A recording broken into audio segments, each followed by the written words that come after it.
G'day Star Wars fans, welcome to my Star Wars channel Red Leader 1. Today we're going to discuss a Star Wars verse battle. We're going to put up the Imperial Star Destroyer up against the Republic Venator or Ventor class attack cruiser. Just going to go over some basic stats about armament and type of ships it carries, and then you guys down below in the comment section can start a discussion and tell me who you think would win in a battle between each other.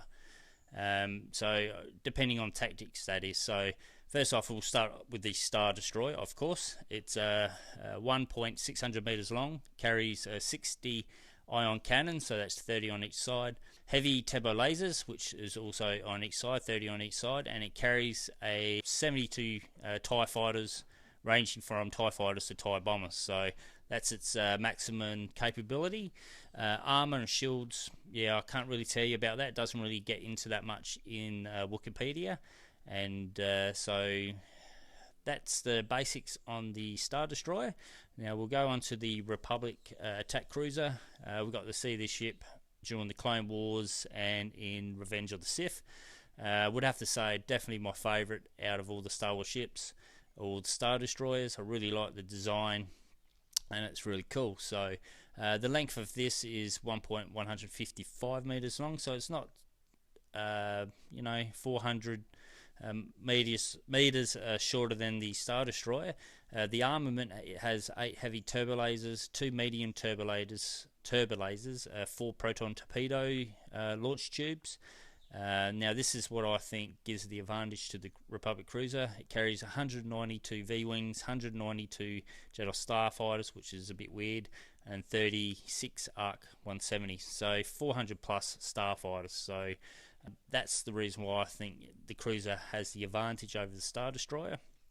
Now I know if these two were in a slugfest between each other, the Imperial Star Destroyer would obviously win.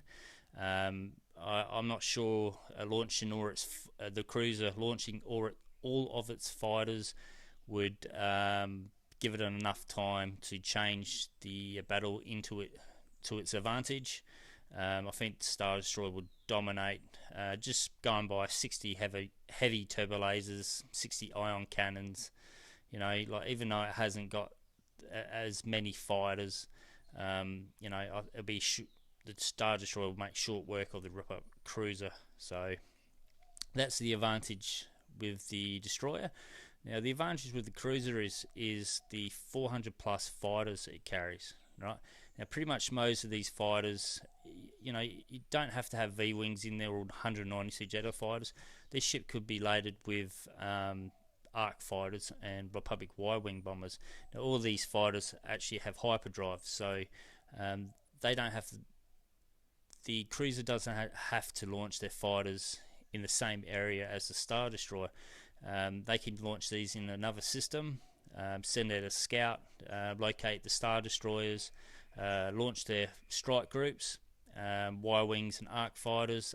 The ARC fighters taking care of the TIE fighters, which shouldn't take too long, only 72 of them, while the Y-wings do the bombing runs on the Star Destroyers. Once all this has been happening, then the cruiser can jump in and then finish the job off against the Star Destroyer. So that's why I think the cruiser itself has the advantage. Now, if the Star Destroyer catches the cruiser off guard or not prepared, the Star Destroyer would win hands down, easy, not a problem. But if the cruiser, if it knows where these Star Destroyers are, I think the cruiser and its fighter squadrons will win easy. The disadvantage that the Star Destroyer has is that its 72 fighters don't have hyperdrive, so can't launch any strike groups. They got to rely on the Star Destroyer as a platform or be able to jump around the systems and that, while the cruiser, they can. I look at it this way, like World War II, in the war in the Pacific. Everyone leading up to World War II thought the battleships were going to be the dominant machines in World War II, but then the Pacific War came along, aircraft carriers dominated. The battleships had their time. World War One, World War Two was a lot different.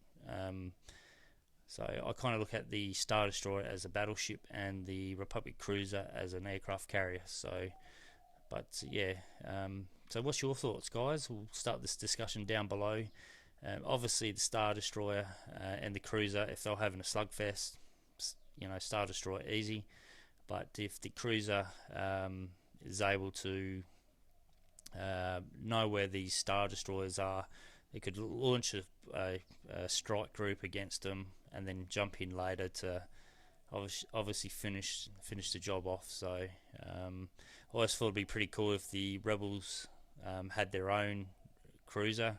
Can you just imagine 400 plus X-wings, Y-wings, A-wings on board on one cruiser? That's just crazy. So there you go. So hopefully you enjoyed this video. Drop a comment down below, let me know what you think about this. I've given you my little facts about it, so I'll let you guys decide for yourself. Who do you think? Like, I know there's, depending on who's commanding these ships, but and what kind of tactics and that. Just let me know what you think down below, guys. So alright, that's it for this video. Hit that like button. If you're new to this channel, please subscribe. Stay tuned for more Star Wars discussion videos, toy reviews, lots more. I love talking Star Wars. I'm Red Leader 1. Thank you for watching, and may the Force be with you.